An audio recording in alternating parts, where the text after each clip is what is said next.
Hello dear learners, welcome again. आज हम बात करेंगे फ्लेमिंगो के चैप्टर 5 इंडिगो की। ये चैप्टर लुइस फिशर के द्वारा लिखा गया है और एक्चुअल में लुइस फिशर की एक फेमस बुक है the life of Mahatma Gandhi. ये चैप्टर उसी का एक पार्ट है। तो इंडिगो चैप्टर पढ़ने से पहले हम इसके प्लॉट के बारे में बात कर लेते हैं ताकि ये चैप्टर आपको अच्छे से समझ में आ जाए और इससे रिलेटेड क्वेश्चंस जो भी बनेंगे आप उनके अच्छे से आंसर कर पाएँ। एक्चुअल में 1917 से पहले भारत के चंपारण में बिहार में शेयर क्रॉपिंग हुआ करती थी। शेयर क्रॉपिंग का कुल मिलाकर के मतलब ये हो गया कि एक किसान जितनी ज़मीन पर खेती करेगा उसका 15% पार्ट उस पर केवल वो इंडिगो की खेती करेगा और वो इंडिगो या वो नील की खेती से जितना उसका प्रोडक्शन हुआ है वो प्रोडक्शन वो लैंड ओनर के पास में एज रेंट जमा करवा देगा और लैंड ओनर उस इंडिगो को बाहर महंगे दामों पर बेच करके अच्छा पैसा कमा रहे थे। उसी दौरान जर्मनी ने सिंथेटिक इंडिगो तैयार कर लिया और जैसे ही जर्मनी ने सिंथेटिक इंडिगो तैयार किया भारत में प्रोडक्शन किए जाने वाले इंडिगो की डिमांड कम हो गई और लैंड ओनर्स को अब लगने लगा कि उनका इंडिगो का ये बिजनेस जो है वो ज़्यादा लंबा चलने वाला नहीं है और ज़्यादा फायदेमंद भी नहीं है। तो उन्होंने मन में ये सोचा कि क्यों ना हम जितने शेयर क्रॉपिंग कर रहे हैं किसान उनको उस एग्रीमेंट से आज़ाद कर दें। लेकिन उनको वहाँ भी अपना बेनिफिट दिखाई दिया, उन्होंने वहाँ पर भी अपना बेनिफिट ढूंढ लिया। उन्होंने एक अनाउंसमेंट किया कि हम किसानों को शेयर क्रॉपिंग के सिस्टम से एग्रीमेंट से आज़ाद कर देंगे लेकिन बदले में किसानों को उन्हें कुछ कंपनसेट करना होगा। तो कुछ किसानों ने, क्योंकि इस व्यवस्था से बहुत दुखी थे लोग, तो कुछ किसानों ने जल्दबाजी में जितनी कंपनसेट जितना मुआवजा उन्होंने मांगा था उनको जमा करवा दिया और बाकी बचे किसानों ने वकील हायर किए और इस कंपनसेट के लिए उन्होंने कोर्ट में केस कर दिया। बाद में धीरे धीरे उन किसानों को भी पता चल गया जिन किसानों ने कंपनसेट का पैसा सबमिट करवा दिया था कि एक्चुअल में वो छोड़ने वाले वैसे ही थे, उनको कंपनसेट के नाम पर लूटा गया है। तो वो भी इस व्यवस्था के खिलाफ खड़े होने लगे और यही वो दौर था जब गांधी जी जो है वो चंपारण में पहुंचे। When I first visited Gandhi in 1942, तो लुइस लिखते हैं कि जो वो 1942 में सबसे पहले गांधी जी से उनके सेवाग्राम आश्रम में मिले तो गांधी जी ने बताया, ये सेंटेंस ध्यान में रखना, I will tell you how it happen that I decided to earn the departure to britisher. It was in 1917। Gandhi ji कहते हैं कि 1917 में था जब मैंने पहली बार ब्रिटिशर्स को डिपार्चर के लिए अर्ज किया था। वो बोलते हैं 1916 में वो लखनऊ गए थे कांग्रेस के कन्वेंशन के लिए। वहाँ पर 2301 के लगभग डेलीगेट्स थे, बहुत से विजिटर्स थे और गांधी जी बताते हैं कि उसी दौरान एक पीजेंट उनके पास आया, एक फार्मर उनके पास आया जो इंडिया के दूसरे फार्मर्स की तरह गरीब लग रहा था, सताया हुआ लग रहा था और बोला, I am Rajkumar Shukla, I am from Champaran and I want you to come to my district. वो चाहता था कि गांधी जी उनके डिस्ट्रिक्ट में जाए। Gandhi ji had never heard of the place, Gandhi ji ने उस जगह के बारे में कभी सुना ही नहीं था। लेकिन under an ancient arrangement the Champaran peasants were sharecroppers. Rajkumar Shukla was one of them. He was illiterate but resolute. देखिए, राजकुमार शुक्ला इलिटेट था लेकिन डिटरमाइंड था।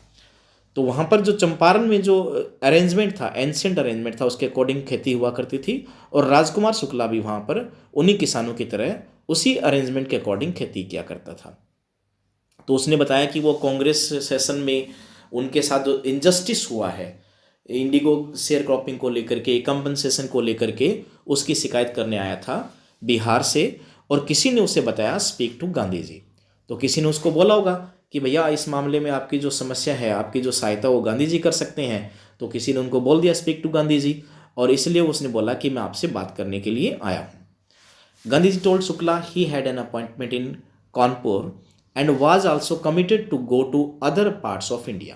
तो गांधी जी ने शुक्ला जी को बताया कि शुक्ला जी ऐसा है कि मुझे कानपुर में अपॉइंटमेंट्स है कुछ, उसके बाद में मुझे भारत के बहुत से अलग अलग एरियाज़ में घूमना है, अलग अलग पार्ट में घूमना है। लेकिन शुक्ला डिटरमाइंड था। Shukla accompanied him everywhere. Shukla ने गांधी जी को छोड़ा नहीं, जहाँ जहाँ गांधी जी गए वहाँ वहाँ शुक्ला उसके पीछे चले गए और सभी जगह घूमने के बाद में when Gandhi ji return ashram Ahmedabad, Shukla followed him to the ashram. Shukla उनके साथ साथ आश्रम में आया और एक दिन उनको बोला, सर फिक्स अ डेट, कम से कम एक डेट फिक्स कर लीजिए। उन्होंने अर्ज किया गांधी जी को कि कम से कम एक डेट बता दीजिए, एक दिन बता दीजिए, एक डेट बता दीजिए जब आप चंपारण चलेंगे। Impressed by the share croppers tenacity and story. Shukla के द्वारा बताएगी पूरी कहानी से इम्प्रेस होने के बाद में गांधी जी ने बोला, I have to be in Calcutta on such and such date, come and meet me and take me from there. Gandhi ji बोले कि भैया ऐसा है कि इन इन डेट्स को मैं कलकत्ता आऊँगा, आप मुझे कलकत्ता में मिलना और वहाँ से फिर दोनों मिलकर के चंपारण चलेंगे। समय निकलता गया, महीनों बीत गए। Shukla was sitting on houses at the appointed spot in Calcutta when Gandhi ji arrived. लेकिन गांधी जी को याद नहीं रहा, शुक्ला को याद था। गांधी जी के आने से पहले गांधी जी को वहाँ पर अराइवल से पहले शुक्ला वहाँ बैठा उनका वेट कर रहा था। उसने तब तक इंतजार करता रहा जब तक गांधी जी अपने सभी अपॉइंटमेंट से फ्री नहीं हो गई। ही वेटेड गांधी जी, उसने गांधी जी का इंतजार किया। कब तक? जब तक गांधी जी अपनी अपॉइंटमेंट से फ्री नहीं हो गए थे। और उसके बाद में दोनों ट्रेन पे बैठे और पटना के लिए निकल पड़े। Shukla led him to the house of lawyer named Rajendra Prasad. Shukla उनको कहाँ लेके गया? सबसे पहले शुक्ला उनको राजेंद्र प्रसाद के घर लेके गई। ये वही राजेंद्र प्रसाद जी हैं जो भारत के पहले प्रेसिडेंट बने थे। शुक्ला उनको राजेंद्र प्रसाद के घर ले गया, लेकिन राजेंद्र प्रसाद क्योंकि वहाँ पर घर पे नहीं थे, इसलिए सर्वेंट ने उनको बोला कि वो वहाँ बैठ करके वो इंतज़ार कर सकते हैं। तो राजेंद्र प्रसाद के सर्वेंट को भी लगा होगा कि गांधी जी भी जो हैं वो भी कोई इसी तरह से साधारण कोई फार्मर्स होंगे, और उन्होंने यहाँ तक कि उनको पानी की बाल्टी को भी टच करने के लिए उन्होंने उसे अलाउ नहीं किया था, क्योंकि उस टाइम अनटचेबिलिटी का जो दौर था वो काफ़ी पीक लेवल पर था। तो शुक्ला जी के साथ साथ में क्योंकि गांधी जी गए थे, तो गांधी जी को बस ने सोचा कि ये भी कोई नॉर्मल एक फार्मर है, इसलिए उनको बकेट तक ही टच करने के लिए अलाउ नहीं किया गया था। क्योंकि उनको लगा कि अगर बकेट को टच करेंगे और उनसे पानी की बूंदें भी अगर कहीं गिर गई तो पूरा का पूरा पानी क्या हो जाएगा, पूरा का पूरा पानी का सोर्स वो खराब हो जाएगा। लेकिन गांधी जी ने क्या किया, गांधी जी उसके बाद में गांधी जी ने सोचा कि वो पहले मुजफ्फरपुर जाएंगे, जो कि चंपारण के रास्ते में पड़ता था। गांधी जी एक्चुअल में अपने लेवल पर उस केस की डिटेल को जानना चाहते थे, क्योंकि गांधी जी चाहते थे कि जिस केस को लेकर के वो आगे कुछ एक्टिविटी करने वाले हैं, कम से कम उसकी डिटेल उनके पास हो। तो क्योंकि और वो ऐसी डिटेल्स भी लेना चाहते थे जो डिटेल राजकुमार शुक्ला उनको प्रोवाइड नहीं करवा सकता था। इसलिए उन्होंने सबसे पहले क्या किया, प्रोफेसर JB कृपलानी, जो कि आर्ट कॉलेज ऑफ मुजफ्फरपुर के प्रोफेसर थे, उनको टेलीग्राम किया और एक्चुअल में उनको टैगोर शांति निकेतन स्कूल में मिले थे। अब क्या हुआ, ट्रेन लगभग मिडनाइट को वहाँ पहुँची 15 अप्रैल 1917 को। कृपलानी और उसके बहुत से स्टूडेंट्स गांधी जी का वहाँ वेट कर रहे थे। गांधी जी उनसे मिले और उसके बाद में गांधी जी प्रोफेसर मलकानी के घर रुके। प्रोफेसर, ध्यान रखना दोनों में पजल मत होना, प्रोफेसर मलकानी के घर गांधी जी रुके थे और प्रोफेसर कृपलानी उनको स्टेशन पर लेने के लिए आया था। उन दिनों में क्या था कि कोई भी गवर्नमेंट का सर्वेंट अगर गवर्नमेंट के खिलाफ काम करने वाले किसी आदमी को रोक लेता तो बातें बनने लगती। ये पहला केस था जब मलकानी के घर गांधी जी 2 दिन रुके थे। The news of Gandhi ji's advent and the nature of his mission spread quickly through Muzaffarpur. अब गांधी जी जैसे ही मुजफ्फरपुर पहुंचे, उनके आने का समाचार पूरी तरह से फैल चुका था।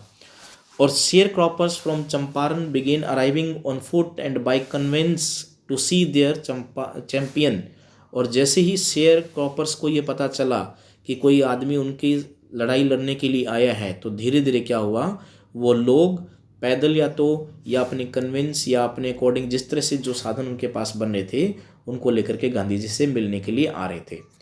Muzaffarpur lawyers called on Gandhi to brief him. Gandhi ji ने मुजफ्फरपुर के उन लॉयर्स को भी बुलाया जो केस लड़ रहे थे, ताकि वो ब्रीफिंग कर पाए कि केस में क्या चल रहा है, क्या कहाँ तक कैसे कार्रवाई हुई है, गवर्नमेंट क्या कहती है, शेयर क्रॉपर्स का वो पार्ट वकील किस तरह से रख रहे हैं। They frequently represented peasant group in court. They told him about their cases and reported the size of their fee. और गांधी जी ने क्या किया कि उनसे सारी डिटेल्स ली और इसके साथ साथ में वकीलों ने उनको ये भी बता दिया कि वो किस तरह से उनकी फीस इन किसानों से ले रहे हैं। Gandhi ji chided the lawyers for collecting a big fee from the sharecroppers. Gandhi ji ने उनको डांटा, उनको झिड़का, उनको डांट लगाई कि इतनी बड़ी फीस कैसे ले रहे हैं। वो बोला, I have come to the conclusion that we should stop going to law courts. Gandhi ji बोले कि मुझे लगता है कि हमें लॉ कोर्ट्स जाने की ज़रूरत नहीं है। Taking such cases to the courts does little good. ऐसे केस अगर कोर्ट में जाएंगे तो उससे कुछ ज़्यादा भला होने वाला नहीं है। और दूसरी ओर क्या है, गांधी जी जो चाहते थे वो चाहते थे कि ये जो शेयर क्रॉपर्स हैं जो डरे हुए हैं वो कम से कम डर से बाहर आएँ। इसलिए वो उन्होंने क्या किया, उन्होंने लो कोर्ट जाने का जो मन था वो छोड़ दिया। Most of the arable land of Champaran district was divided into large states owned by Englishmen and worked by Indian tenants. The chief commercial crop was indigo. The landlords compel all tenants to plant 3/20 or 15% of their holdings with indigo and surrender the entire indigo harvest as rent. This was done by long-term contract. जैसा कि मैंने पहले बताया था कि अलग अलग state में पूरा का पूरा चंपारण का एरिया बटा हुआ था और सभी स्टेट्स पे इंग्लिशमैन जो थे उनका अधिकार था।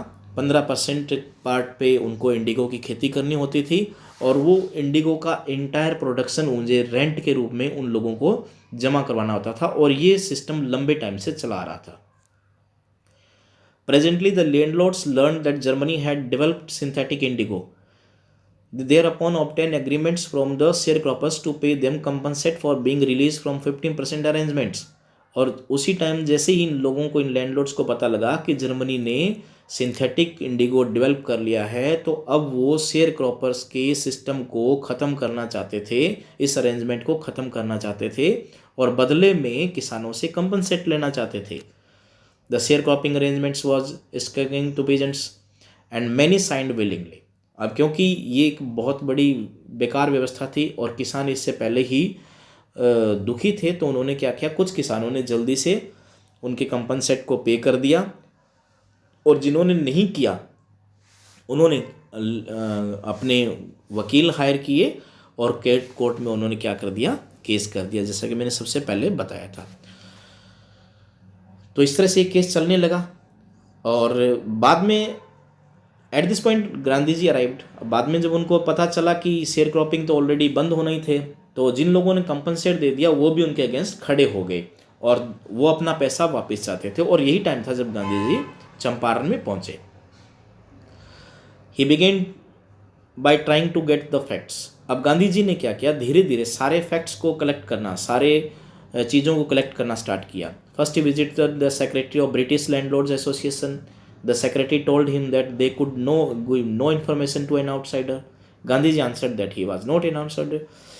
तो सबसे पहले गांधी जी सेक्रेटरी के पास गए, ब्रिटिश लैंडलॉर्ड एसोसिएशन के सेक्रेटरी के पास गए और उनसे उन्होंने इन्फॉर्मेशन मांगी कि इस केस में क्या चल रहा है। लेकिन वहाँ पर उनको इन्फॉर्मेशन यह कह करके नहीं दी गई कि वो किसी आउटसाइडर को इन्फॉर्मेशन नहीं दे सकते, जबकि गांधी जी ने कहा कि वो आउटसाइडर नहीं है, वो उनका कंट्री है और वो उनकी कंट्री में क्या व्यवस्था चल रही है इस चीज़ की इन्फॉर्मेशन लेने का उन्हें पूरा अधिकार है, पूरा हक है। लेकिन कुछ बात नहीं बनी। इसके बाद में Gandhi ji British officer commissioner के पास गए, त्रिहट डिवीज़न में गए, चंपारण डिस्ट्रिक्ट में कमिश्नर के पास जाकर के उन्होंने बोला, लेकिन किसी तरह से उन्हें कहीं भी कोई इन्फॉर्मेशन प्रोवाइड नहीं करवाई दी गई और उन्हें बार बार ये बोला गया कि आप जितनी जल्दी हो सके तिरहट को छोड़ दो, क्योंकि वो नहीं चाहते थे कि इस टॉपिक को लेकर के कोई बड़ा इशू बने और गांधी जी वहाँ रह करके इस विषय में कुछ करें। लेकिन गांधी जी तो गांधी जी थे, गांधी जी डिडंट लिव, वो वहाँ से नहीं निकले। Instead he proceeded to Motihari the capital of Champaran. अब गांधी जी मोतिहारी आ गए जो चंपारण की capital. Several lawyers accompanied him, उनके साथ बहुत से वकील आए। At railway station a vast multitude greeted Gandhi. He went to the house and using it as head quarter continued his investigation. Gandhi ji वहाँ रुके, वहाँ पर एक घर में रुके और उन्होंने उसी को अपना हेड क्वार्टर बनाया और वहीं पर उन्होंने पूरे केस की इन्वेस्टिगेशन करना शुरू कर दिया।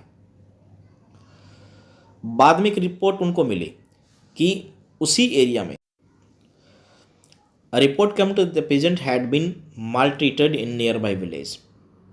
उसी दौरान गांधी जी को एक समाचार मिला कि नज़दीक ही किसी गांव में किसी किसान के साथ दुर्व्यवहार किया गया है। तो गांधी जी ये पूरा मैटर जानना चाहते थे, इसलिए गांधी जी जो हैं वो उस गांव की ओर आगे बढ़े। लेकिन जैसे ही गांधी जी वहाँ पर निकलने के लिए आगे आए तो सुपरिटेंडेंट का एक मैसेंजर उनके पास आया और उनको बोला कि उन्हें ये ऑर्डर दिया जाता है कि वापस टाउन में चले जाएं। लेकिन गांधी जी ने मना किया। The messenger drove Gandhi ji home where he served him with an official notice to quit Champaran immediately. लेकिन मैसेंजर ने बोला कि उनके लिए एक रजिस्टर्ड डाक है और उनको वहीं देगा। तो गांधी जी उनके साथ वापस आए जहाँ पर वो रुके थे, जहाँ पर उन्होंने अपना हेडक्वार्टर बना रखा था। इस ऑफिसर ने उन्हें एक नोटिस दिया और नोटिस के देने के बाद में जिसमें लिखा हुआ था कि वो चंपारण को इमीडिएटली क्विट करें या चंपारण को छोड़कर चले जाएं। गांधी जी ने उस पर रिसिप्ट पे सिग्नेचर किए और उस पर लिखा कि he would disobey the order, वो चंपारण छोड़कर नहीं जाएंगे। यानी कि क्या हुआ कि जैसे गांधी जी गांव में उस किसान से मिलने के लिए चले जाते हैं तो सुप्रिटेंडेंट ऑफिस का एक मैसेंजर आता है, वो गांधी जी को बोलता है कि आपके लिए ऑर्डर है और आपको वो आपके घर ही डिलीवर किए जाएंगे। तो गांधी जी उनके साथ पहले अपने घर वापस आते हैं, फिर वो ऑर्डर रिसीव करते हैं और ऑर्डर में लिखा हुआ था कि गांधी जी को तुरंत ही चंपारण छोड़ना होगा। लेकिन गांधी जी वो बोले कि नहीं, मैं नहीं छोड़ूंगा, मैं इसको डिसओबे करता हूँ।